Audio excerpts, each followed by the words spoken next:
নারীদের ক্ষমতায়ন ও অর্থনৈতিক সচ্ছলতা নিশ্চিতে ফ্যামিলি কার্ড চালু করল সরকার।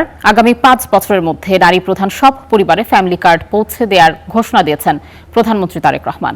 সকালে রাজধানীর বনানীর করাইল বস্তি সংলগ্ন টি অ্যান্টি খেলার মাঠে এ কর্মসূচির আনুষ্ঠানিক উদ্বোধনী অনুষ্ঠানে ঘোষণা দেন তিনি। প্রধানমন্ত্রী বলেন, জনসংখ্যার অর্ধেক নারী।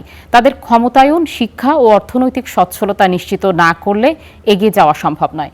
এর আগে প্রধানমন্ত্রী ১৭ জন নারীর হাতে তুলে দেন ফ্যামিলি কার্ড। প্রকল্পের আওতায় দেশের ১৩টি জেলার ১৩টি সিটি কর্পোরেশন ও ইউনিয়নের ১৫টি ওয়ার্ডে এ কর্মসূচি বাস্তবায়ন করা হচ্ছে। আপাতত ভাতা পাচ্ছেন ৩৭,৫৬৭ জন নারী। মাসিক ২,৫০০ টাকা করে পরিবারগুলোকে ভাতা দেওয়া হচ্ছে। আগামী জুন মাস পর্যন্ত ৪ মাসের জন্য ৩৮ কোটি ৭ লাখ টাকা বরাদ্দ রাখা হয়েছে। এই সরকারকে এই দেশের মানুষ নির্বাচিত করেছেন। স্বাভাবিকভাবে এই সরকার এই দেশের মানুষের কাছে জবাবদিহি করতে বাধ্য। বাংলাদেশের জনসংখ্যার অর্ধেক জনসংখ্যা হচ্ছে নারী।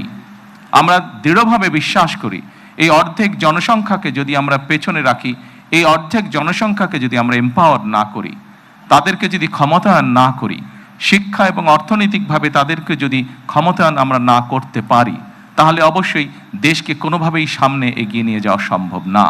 এবং তারই অংশ হিসাবে আজকে এই ফ্যামিলি কার্ড আমরা সমগ্র বাংলাদেশে পর্যায়ক্রমিকভাবে ইন্ট্রোডিউস শুরু করলাম। আজকে আমরা যেগুলো আমাদের প্রায়োরিটি প্রজেক্ট ছিল, তার মধ্যে আরেকটি আছে কৃষক কার্ড।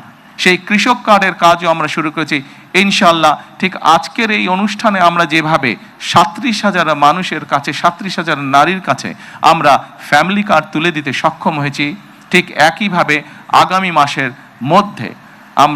আগামী মাসের ভেতরে আমরা কৃষক ভাইদের কাছেও, বহু কৃষক ভাইদের কাছে আমরা কৃষক কার্ড তুলে দিতে সক্ষম হব ইনশাআল্লাহ।